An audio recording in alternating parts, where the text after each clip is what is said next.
અનિલ જ્ઞાન મંદિરની YouTube channel પર હું આપનું હાર્દિક સ્વાગત કરું છું। આ વિડીયોમાં હું તમને ધોરણ 8માં ગુજરાતી વિષયમાં ચેપ્ટર 9 દીકરાનો મારનાર એનો પાર્ટ 3 એ સમજાવવા જઈ રહી છું। દીકરાનો મારનાર પાઠના લેખકનું નામ છે ઝવેરચંદ મેઘાણી। પાર્ટ 1 અને પાર્ટ 2 સુધી આપણે જે જોયું તો પાર્ટ 2માં છેલ્લે આપણે એ જોયું હતું કે મંદોદર ખાનનો 8 વર્ષનો દીકરો છે એ મૃત્યુ પામ્યો છે અને મહેમાન તરીકે જે આવેલો ચારણ છે એના તલવારના ઘાથી એમનું મૃત્યુ થયું છે। ગામના લોકો બધા ગુસ્સે થયા છે, રોષે ભરાયા છે અને મંદોદર ખાનને કહેવા માટે જાય છે। મંદોદર ખાન પોતાની ઘોડીનું નામ શું આવ્યું હતું? મંદોદર ખાનની ઘોડીનું નામ શું હતું? રોઝડી ઘોડી, બરાબર। મંદોદર ખાન પોતાની રોઝડી ઘોડી લઈ અને એ મહેમાનને પકડવા માટે, જે ચારણ જાય છે એને પકડવા માટે એ ઘોડી લઈ અને એ પણ જાય છે એની પાછળ પાછળ। ત્યાં એને સમતલ ધરતી ઉપર એટલે કે સપાટ એ ગામની સીમ સુધી પહોંચી જાય છે। એમાં મંદોદર ખાનને એક માણસ ખુલ્લી તલવારે ભાગતો ભાગતો જાય છે એ એમને દેખાય છે। ત્યાં તરત જ મંદોદર ખાન સમજી જાય છે કે કદાચ આ એ જ માણસ હોવો જોઈએ કે જેણે મારા દીકરાને માર્યો છે। ત્યાં સુધી આપણે પાર્ટ 2માં જોયું। હવે આપણે જોઈએ પાર્ટ 3। મહેમાન દોડ્યો જાય છે, ત્યાં ડાબલા સંભળાયા, થંભી ગયો, પાછો ફરીને જોતાની વાર જ જાણી લીધું કે પોતાનો કાળ આવી પહોંચ્યો છે। હવે પોતે પગપાળો તે ભાગીને કેટલેક જશે, આમે મરવું તો છે જ, માટે હવે ચિથરા સિદ્ધ ફાડવા। હવે અહીંયા મહેમાન દોડતો જાય છે ને ત્યાં એને ડાબલા સંભળાણા એટલે કે કોઈ ઘોડો લઈને પોતાની પાછળ આવે છે એવું એ સાંભળ્યું એને। ત્યાં જ ત્યાં રોકાઈ ગયો મહેમાન। પાછું ફરીને જોવે છે તો એને જોયું કે પોતાનો કાળ આવી પહોંચ્યો એટલે કે સમજી ગયો કે મારાથી જે કોઈ પણ વ્યક્તિનું મૃત્યુ થયું છે, મારી તલવાર જેને વાગી છે, આ એનો કોઈક સગો હોવો જોઈએ। હવે પોતે પગે ચાલીને ભાગીને કેટલુંક ભાગશે, આમે મરવું તો છે જ, એટલે ત્યાં ને ત્યાં ઊભો રહી જાય છે। અહીંયા તમને રૂઢિપ્રયોગ એક આવ્યો, ચિથરા સિદ્ધ ફાડવા। ચિથરા ફાડવા મતલબ નકામી કે આડી વાત કરવી, એટલે કે હવે આ વ્યર્થ પ્રયત્નો કરવા નકામા છે। હું ભાગી ભાગીને પગે ચાલીને કેટલુંક ભાગીશ, એ તો ઘોડી ઉપર છે, એ તો મને આમે પકડી જ લેવાના છે। ઊભો રહ્યો, બોલીને તો કાળને અટકાવાય એવું રહ્યું નથી, પોતે ઊભો રહી ગયો છે। કોણ ઊભો રહી ગયો? મહેમાન, જે ચારણ મહેમાન બનીને આવ્યો તો દેવળિયા ગામમાં, એ ત્યાં ઊભો રહી જાય છે। ખુલાસો કરવાનો વખત નથી રહ્યો, હવે પોતાને બોલવાનો કાંઈ સમય નથી, પોતાની વાત રજૂ કરી શકે એ સમય હવે નથી, એટલે સામા ઊભા રહીને આ મુસાફરે પોતાની તલવાર પોતાના જ ગળે માંડી। હવે પોતે પોતાની વાત રજૂ કરે કે ભાઈ હું રમવા નહોતો આવ્યો, હું તો આવી રીતના આવ્યો હતો, મેં આ લોકોને ના પણ પાડી હતી પણ એ કોઈ મારું માન્યા નહીં, એવી બધી કહેવાનો સમય નથી અત્યારે। જેવો આ ઘોડા ઉપર બેસેલો માણસ મારી પાસે આવી જશે ને એટલે મને મારી જ નાખશે, એટલે આ ચારણ છે, આ મહેમાન છે, એ પોતાની જ તલવાર પોતાના જ ગળે રાખી દે છે અને પોતે જાતે જ મરવા માટે તૈયાર થઈ જાય છે। અસવાર એ સમસ્યાને સમજી ગયો। અસવાર એટલે કોણ થશે અહીંયા? દરબાર મંદોદર ખાન। દરબાર મંદોદર ખાન છે એ એકદમ આ પરિસ્થિતિને સમજી જાય છે કે કોઈ ત્રાગાળું વરણ લાગે છે અને હું આગળ વધીશ તો એ તલવાર ગળામાં પરોવીને મારે સીમાડે લોહી છાંટશે, એમ સમજી એણે રોઝડીને થંભાવી આગેથી પૂછ્યું। હવે અહીંયા ત્રાગાળું વરણ એવો શબ્દ આવ્યો। ત્રાગાળું વરણ મતલબ શું? તો કે પોતાની માંગણી માટે કે પોતાની ટેક માટે મુશ્કેલીના સમયે પોતાનો જીવ કાઢી આપનાર જાતિ એટલે કે ચારણ એમ કહી શકાય, બરાબર, એને કહેવાય ત્રાગાળું વરણ।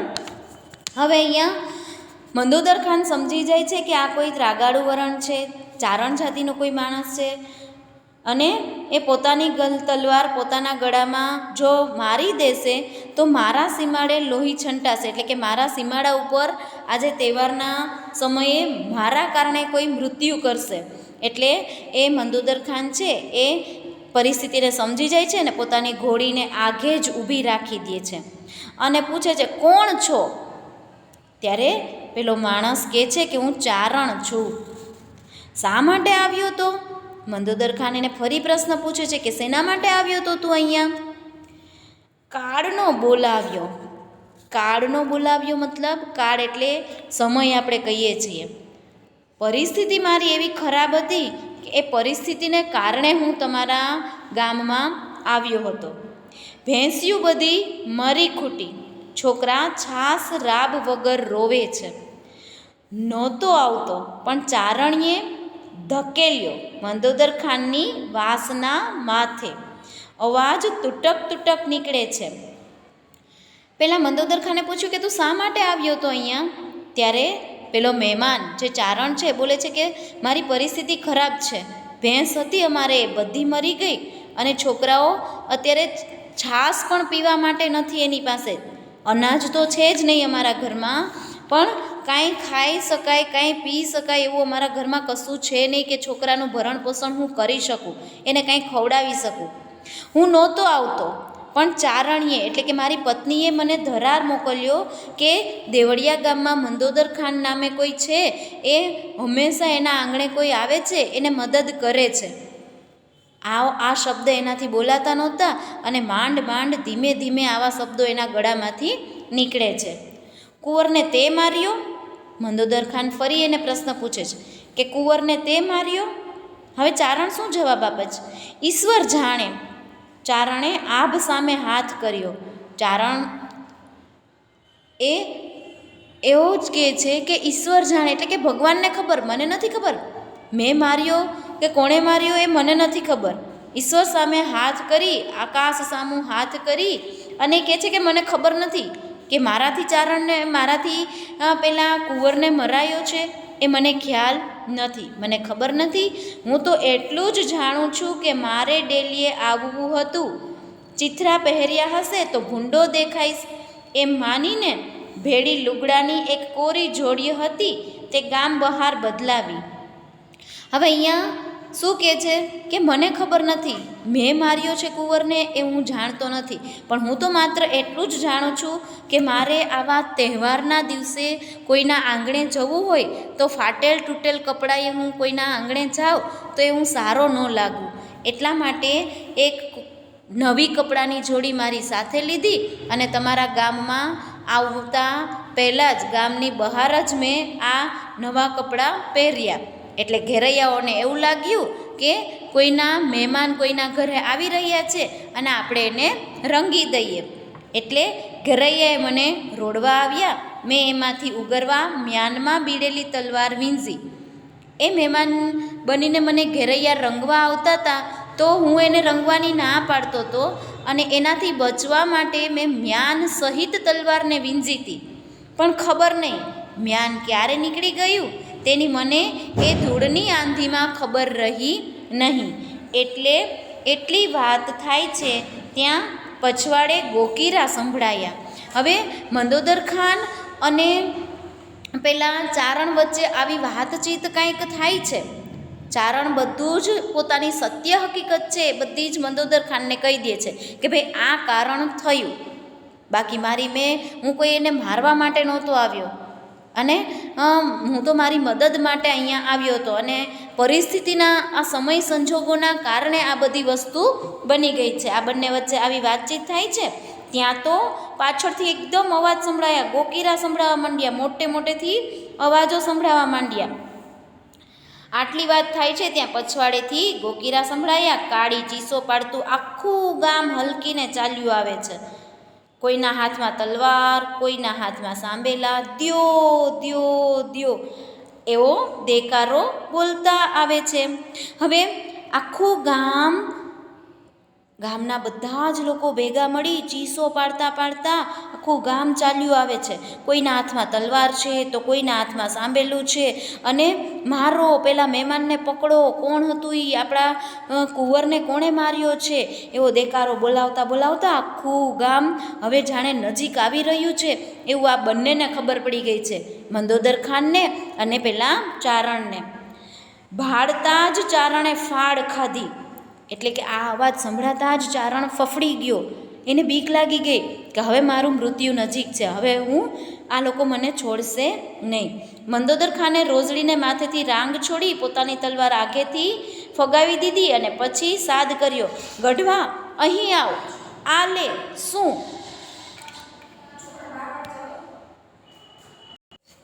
મંદોદર ખાને પોતાની તલવારનો ઘા કરી દીધો અને પોતે ઘોડી ઉપરથી ઉતરી અને દૂરથી જ એને મહેમાનને અવાજ કરીને કહે છે કે ગઢવા અહીં આવ, આ ઘોડી લઈ અને તું ભાગી જા, આ મારી ઘોડી આપું છું, ચડીને તું ભાગવા માંડ. શું બોલો છો? પેલા ચારણ જે હતો મહેમાન બનીને જે આવેલો એ તો પોતે આશ્ચર્યમાં પડી ગયો કે આ માણસ શું બોલે છે. એની ઘોડી મને આપી દે છે, એની તલવાર મને આપી દે છે અને એમ કહે છે કે તું ભાગ. એટલે પેલો આશ્ચર્યમાં મુકાઈ જાય છે મહેમાન.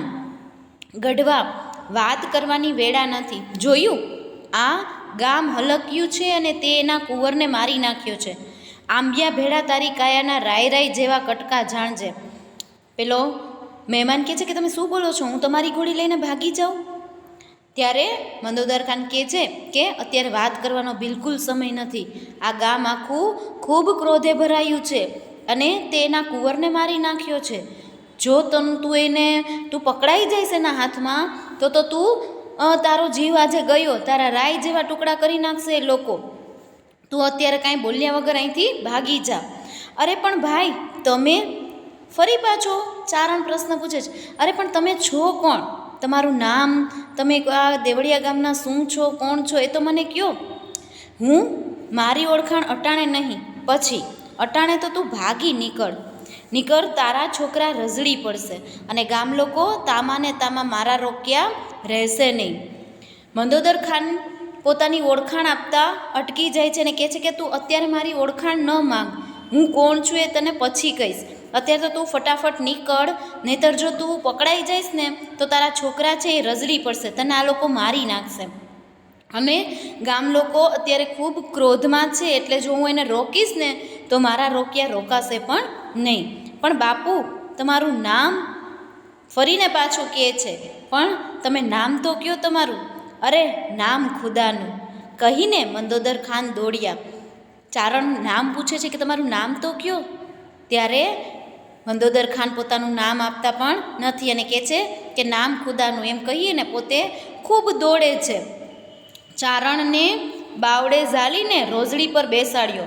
ચારણને પકડી અને રોઝડી ઘોડી ઉપર બેસાડી દે છે અને એ રોઝડી ઘોડીને એ પોતે કહે છે કે હવે ભાગવા માંડતું. રોઝડી ડચકારા મારતી અને ચારણ એ ભાગી જાય છે ત્યાંથી. પૂંછનો ઝુંડો માથે કરતી ઘોડી ગઈ જોતામાં તો અલોપ થઈ ગઈ. મંદોદર ખાન અડવાણે પગે પાછા ચાલ્યા આવે છે. રાંગમાં રોઝડી નથી, કાંખમાં તલવાર નથી. ગામ લોકોએ દોડીને પૂછ્યું, કાં બાપુ? મારો લોટકો આદમી મને જીતવા ન દીધો ને તલવારને ઘોડી બેઉ લઈ ગયો. મંદોદર ખાન હવે ગામ લોકોની સામે આવે છે. પોતાની પાસે રોઝડી ઘોડી નથી, તલવાર નથી. એ જોઈ અને પેલા લોકો કહે છે ગામના કે બાપુ આ શું થયું? તમે એને મારીને ન આવ્યા? આ તો તમારી પાસે કંઈ નથી, ઘોડી પણ નથી, તલવાર પણ નથી, આ શું થયું? ત્યારે મંદોદર ખાન કહે છે કે મારો લોટકો આદમી છે. લોટકો મતલબ શક્તિશાળી, બહુ શક્તિશાળી માણસ હતો હોય કે મને જીતવા ન દીધું એણે. તલવાર ને ઘોડી બેય લઈ ગયો મારા, તો એટલો શક્તિશાળી હતો પેલો માણસ. ત્યારે ગામના લોકો તો મંદોદર ખાનને ઓળખતા હોય ને, એને તો ખબર હોય ને મંદોદર ખાન કોણ છે, એની શક્તિ શું છે. ત્યારે ગામના લોકો કહે છે, અરે રાખો રે બાપુ રાખો. વસ્તીએ ખીજાઈને કહ્યું. એકદમ ગુસ્સે ભરાયેલા ગામના લોકોએ કહ્યું, રહેવા દ્યો બાપુ, રહેવા દ્યો. ફણીધરને માથેથી મણી લઈ જાય તો જ મંદોદર ખાનની રાંગમાંથી રોઝડી લેવાય. ગામના લોકો સરસ કહે છે કે રહેવા દ્યો, અમે તમને ઓળખીએ છીએ. કોઈ ફણીધર નાગના માથેથી મણી લેવાની કોઈ હિંમત કરે, કોઈ લઈ શકે તો તમારી રાંગમાંથી કોઈ ઘોડી લઈ જાય. એ વાત અમે માનતા નથી. ઠાલા મૂરખ શું બનાવો છો અમને? 7 ખોટનો એક દીકરો, એના મારનારને તમે ઉલટો ભગાવ્યો. ગામ લોકો એકદમ ક્રોધે ભરાઈ અને આ મંદોદર ખાનને કહે છે કે તમારો એકનો એક દીકરો એના મારનારને તમે ભગાવી દીધો. લ્યો હવે જાતિ કરો, દરબારે શાંતિથી જવાબ વાળ્યો. આ બધા પ્રશ્નો પૂછે છે ગામ લોકો, ત્યારે મંદોદર ખાન કહે છે કે હવે જાતું કરો, જે થયું તે થયું, એવો જવાબ દે છે. જાતિ શું કરે, એને પાતાળમાંથી પણ ગોતી કાઢીશું. મંદોદર ખાને જવાબ આપ્યો કે હવે જાતું કરો ને. ત્યારે ગામ લોકો કહે છે કે જતું શું કરીએ, એને પાતાળમાંથી પણ શોધી લાવશું, કેમ એ જીવતો વયો જાય. ભાઈ, મંદોદર ખાન બોલ્યા. મંદોદર ખાન હવે આખા ગામને કહે છે, તમે તે કાંઈ દીવાના થયા? એણે શું મારા દીકરાને જાણીબૂજીને માર્યો હતો? એને ઘરે એવા કેટલા દીકરા ભૂખે મરે છે જાણો છો? કોડ ભર્યો એ મારે ઉંમરે આવ્યો અને દેવગતિએ દીકરો માર્યો. એ તો ખુદા તલાની મરજી, આપણા કિસ્મતમાં નહીં હોય એટલે ખડી ગયો. પણ એટલા સારું હું આજ ઉજળે દિવસે મારા સીમાડા માથે સામી હત્યા વહોરું. હાલો બેટાની મૈયત કાઢીએ. કેટલું સરસ મંદોદર ખાને કીધું કે ભાઈ, તમે જે પરિસ્થિતિને સમજ્યો છો કે પેલાને મારી જ નાખીએ, એ તમારા ઉપર ગુસ્સો છે, તમારા ઉપર ક્રોધ છે કે આપણા દીકરાને માર્યો છે. પણ તમે જાણો છો કે એણે મારા દીકરાને જાણી જોઈને માર્યો છે? નહીં, એના ઘરે એવા કેટલાય દીકરાઓ ભૂખે મરે છે અને એ તો બિચારો કંઈક મારા આંગણે કંઈક મદદ માટે આવ્યો હતો કે હું એની કંઈક મદદ કરું તો એનું ઘર સરસ રીતે ચાલે. પણ એ તો ખુદાની મરજી અને દેવગતિએ મારો દીકરો છે એ મર્યો છે. આપણા નસીબમાં નહીં હોય એટલે આપણી પાસે ન રહ્યો, એનું મૃત્યુ થયું. પણ હવે એના ભગવાનની મરજીના કારણે આપણો દીકરો એના હાથે મૃત્યુ પામ્યો છે. તો શું આજે આ તહેવારના દિવસે હું જાણી જોઈ અને એ માણસનું મૃત્યુ કરું? મારો દીકરો તો એનાથી અજાણતાથી મર્યો છે, પણ હું તો જાણી જોઈને એને મારું અને આવા તહેવારના દિવસે મારા ગામમાં હત્યા કરું કોઈની? ચાલો આ બધું ભૂલી જાઓ અને આપણે બેટાની મૈયત કાઢીએ. મૈયત કાઢવી મતલબ સ્મશાન યાત્રા આપણે કાઢીએ અને એને છેલ્લે આપણે એનો છેલ્લો જે સંસ્કાર છે એ આપણે પૂરો કરીએ. આપણે આ બધું જ આપણે હવે કરવાનું છે એવું અહીંયા મંદોદર ખાન એ ગામ લોકોને આશ્વાસન આપી અને સમજાવે છે. અહીંયા આ પાઠ આપણે પૂર્ણ કરીએ છીએ. પાઠમાં તમને જે કંઈ પણ ન સમજાણું હોય એ તમે કમેન્ટમાં જણાવી શકો છો બેટા.